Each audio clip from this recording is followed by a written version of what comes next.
Ya, persamaan diferensial biasa atau PDB, ya. Silakan dibuka di halaman 208 ya di buku. Oke. Nah, halaman 208 di buku persamaan diferensial biasa PDB. Nah, secara definisi ya PDB merupakan persamaan diferensial yang memuat hubungan antara variabel bebas, ya, variabel tak bebas, dan hasil bagi diferensial dari variabel tak bebas terhadap variabel bebasnya. Ya. Oke, jadi mungkin ini agak dibolak-balik bahasanya, tapi ada beberapa contoh yang bisa diperhatikan. Ya, kalau di buku itu ada sampai E, ya, ada contoh A, B, C, D, dan E, beberapa kasus jenis dari persamaan diferensial. Ya.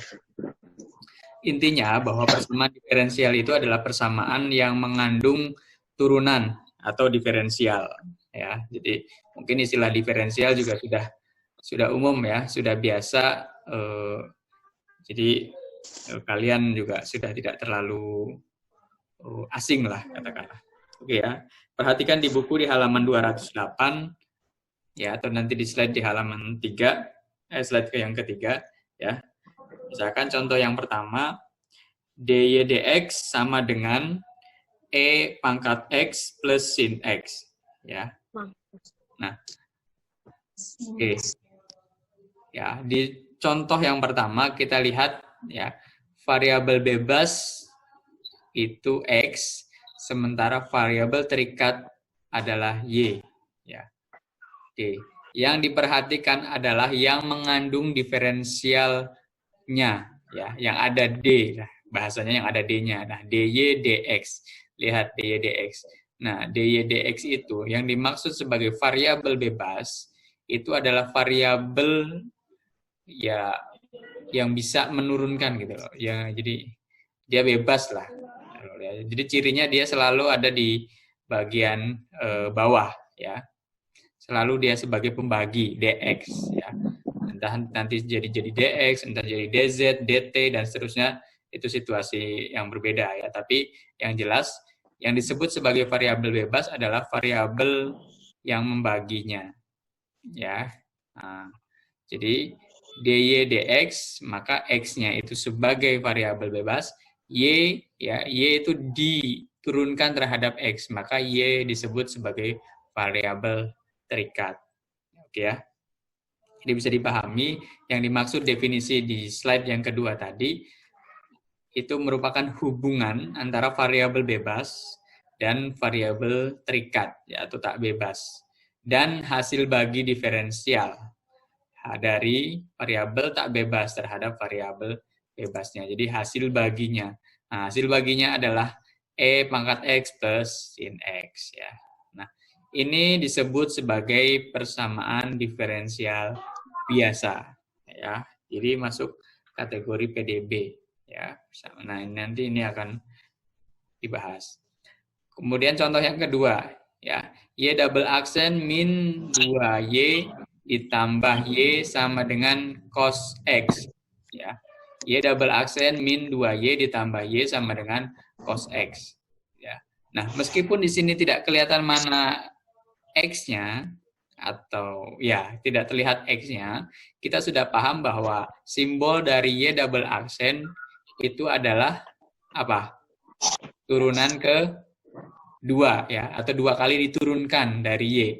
Atau kita bisa menuliskan d kuadrat y ya dibagi dx kuadrat. Jadi kata lainnya adalah d kuadrat y d kuadrat y dibagi dx kuadrat ya, atau dx pangkat 2. Jadi d pangkat 2y ya dibagi dx pangkat 2 ya. Nah, min 2y ditambah x ditambah y sama dengan cos x ya, maka kita bisa katakan bahwa variabel bebasnya adalah x ya. Meskipun di sini x tidak terlihat, tapi kita bisa katakan bahwa itu adalah variabel bebas, mengandung variabel bebas X, sementara Y adalah terikat. Nah, ini juga termasuk ke dalam jenis diferensial biasa, ya. Ini juga contoh persamaan diferensial biasa atau PDB, ya, di mana nanti dia berpangkat 2, ya. Nanti ada istilah orde nanti setelah ini, ya. Jadi ada persamaan diferensial biasa atau PDB yang berorde, ya, 2. Nanti kalau pangkatnya 3 berarti berorde 3, ya. Oke ya, paham ya 2 contoh ini ya. Nah, kemudian contoh yang ketiga misalkan do kuadrat U, ya, do X kuadrat ditambah do kuadrat U, do Y kuadrat sama dengan do U, do T, ya. Nah, contoh yang ketiga ini, ya, kita bisa lihat ada 3 variabel bebas, ya. Jadi 3 variabel bebas yaitu X, Y, dan T, ya. Dia mengikat apa? Variabel terikat yaitu U, ya. Jadi U dipaksa diturunkan terhadap X, dipaksa diturunkan terhadap Y, dipaksa diturunkan terhadap T, ya. Nah, masih ingat nggak ini bentuk apa? Bentuk 1 ini termasuk bentuk apa kalau do itu? Persamaan diferensial parsial, ya. Jadi contoh yang ketiga ini tidak mewakili persamaan diferensial biasa, ya. Dia merupakan persamaan diferensial parsial. Oke ya. Jadi contoh yang ketiga ini adalah PDP, ya, persamaan diferensial parsial. Nah, sementara oke ya, contoh ya. Yang ketiga ya. Nah, jadi variabel tetap ya, ada variabel bebas dan variabel terikat X, Y, dan T, ya. Dia terikat terhadap apa? Dia mengikat variabel bebas U gitu kan. Sorry, mengikat variabel U, ya. Tapi dia bukan contoh persamaan diferensial biasa, ya. Nah, ya. Contoh nomor 4 ya. 3D kuadrat theta, ya, dt per dt kuadrat sama dengan T do theta do T, ya. Nah, ini ada D, ada do, ya. Oke. Yang kita tinjau itu yang sisi sebelah kirinya, ya. 3D kuadrat theta do T kuadrat tadi. Do dt kuadrat. Nah, ini variabel bebas T, ya, sementara variabel terikatnya adalah theta. Nah, ini disebut sebagai PDB atau PDP gitu kan. Nah, dalam contoh ini, ya, ini dikatakan sebagai contoh dari persamaan diferensial biasa tetap, ya. Kenapa? Karena dia D, ya, tetap. Jadi jangan terkecoh dengan do theta, do T-nya, tapi lihat sisi sebelah kiri, ya. Karena ingat ya, dari definisi ini kan kita katakan bahwa hubungan ya hasil bagi diferensial dari variabel tak bebas terhadap variabel bebasnya. Jadi prosesnya ya, hasil baginya. Nah, di nomor 4 ini adalah prosesnya ada di sebelah kiri, hasil baginya ada di sebelah kiri. Maka ini disebut juga sebagai persamaan diferensial biasa atau PDB, ya. Oke, mungkin sampai sini bisa paham ya. Jadi contoh nomor 1, 2, dan 4 itu contoh persamaan diferensial biasa, sementara contoh nomor 3 itu persamaan diferensial parsial, ya. Oke. Perhatikan kemudian di halaman 209, ya. Istilah orde, ya. Orde dari sebuah persamaan diferensial biasa. Nah, orde dari suatu PDB, persamaan diferensial, ditentukan oleh turunan tertinggi yang terdapat pada persamaan diferensial tersebut, ya. Jadi orde itu dinyatakan dengan turunan tertinggi, ya. Dinyatakan dengan pangkatnya, ya.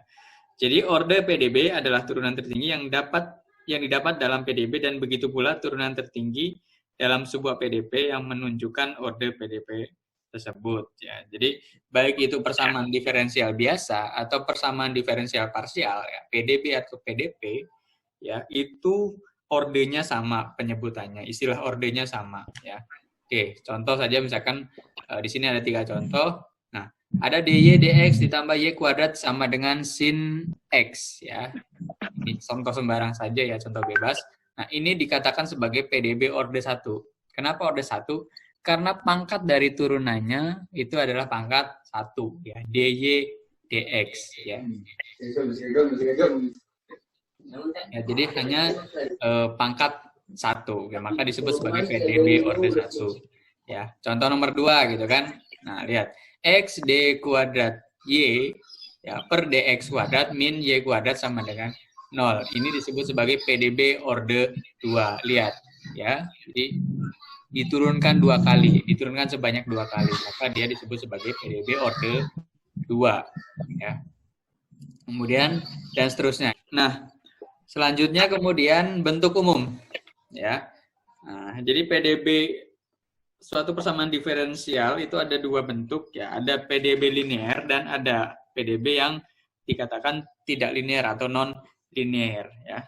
Nah, PDB linear memiliki bentuk umum yang teratur umumnya ya karena linear dia teratur ya. Nah, bagaimana aturannya? Kita bisa cek di halaman 210 atau di slide ini ya. Nah, aturan dari PDB linear ya memuat variabel-variabel berikut ya. A0 Y ditambah A1 Y aksen ditambah A2 Y double aksen ditambah A3 Y 3 aksen ditambah dan seterusnya sama dengan B ya. Artinya semakin ke kanan semakin besar pangkatnya ya. Dan urutannya adalah pertama Y ya. Kemudian Y aksen itu adalah dy dx ya. Dia diturunkan pertama. Kemudian turunan kedua, kemudian turunan ketiga dan seterusnya ya. Maka PDB dengan bentuk umum seperti ini disebut sebagai PDB linear. Nah, sebaliknya kalau tidak memenuhi bentuk umum seperti ini, maka dikatakan PDB non linear. Jadi gampang saja gitu ya. Hafalkan salah satu ya, yaitu bentuk umum PDB linear. Kalau misalkan tidak memenuhi ya berarti kita katakan sebagai non linear ya, begitu ya. Jadi PDB linear dan non linear dibedakan dari bentuknya ya. Oke, contoh